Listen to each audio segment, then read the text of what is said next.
My First Little House Books, Prairie Day, adapted from the Little House Books by Laura Ingalls Wilder, illustrated by Renee Grafe.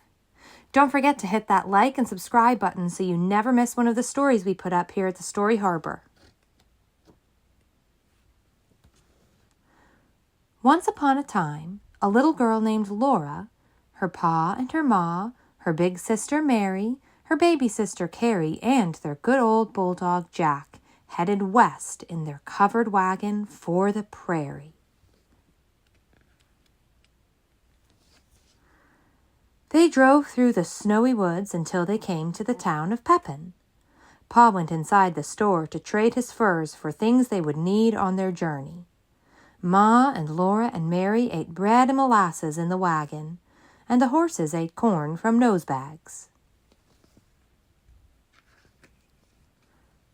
Soon they reached a big lake that stretched flat and smooth and white all the way to the edge of the gray sky.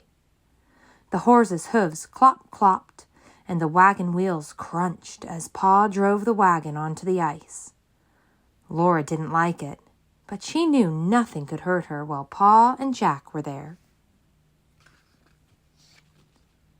At last the wagon came to a slope of earth, and there stood a little log house among the trees. It was a tiny house for travelers to camp in. That night, Laura and Mary and Ma and baby Carrie slept in front of the fire, while Pa slept outside to guard the wagon and the horses.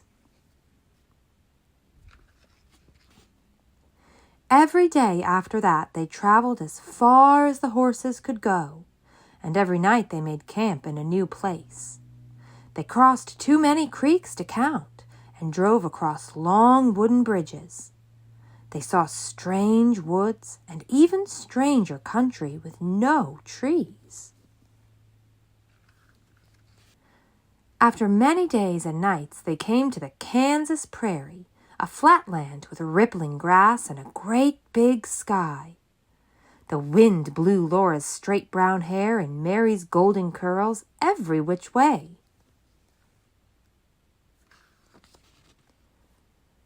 Soon Laura and Mary were tired of traveling with nothing new to look at. Poor Jack was tired too. At last Pa stopped the wagon and said, "We'll camp here a day or two." He unharnessed the horses, and they rolled back and forth and over until the feeling of the harness was all gone from their backs. Pa cleared a space in the prairie grass for a fire, and Laura and Mary helped Ma get supper. Pa brought water from a creek, and Ma mixed the water with cornmeal and salt and patted it into little cakes. She fried slices of fat salt pork in the iron spider. The cakes baked, the meat fried, and Laura grew hungrier and hungrier. At last supper was ready. Pa and Ma sat on the wagon seat, and Laura and Mary sat on the wagon tongue. Each of them had a tin plate and a steel knife and a steel fork.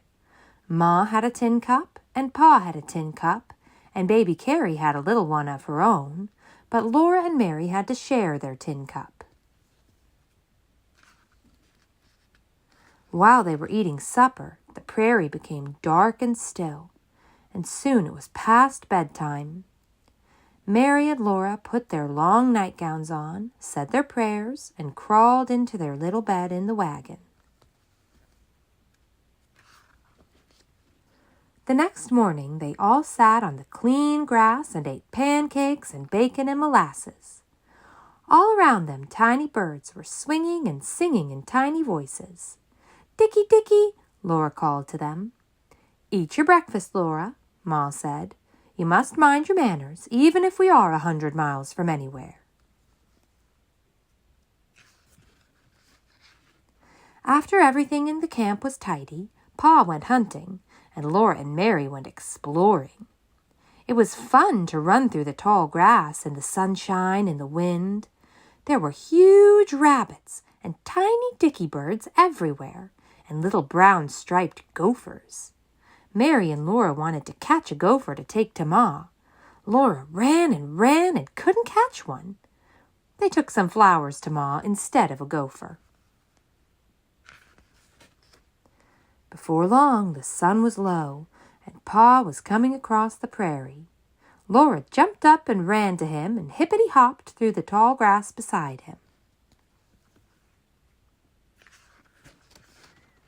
That night after supper, Pa's fiddle sang in the starlight. The large, bright stars hung down from the sky, and Laura thought the stars might be singing too.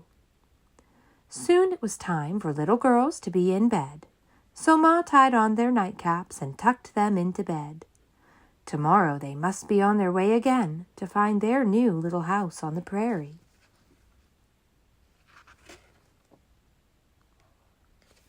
Thank you so much for listening, and please don't forget to hit that subscribe button so you always catch all the stories we put up here at the Story Harbor.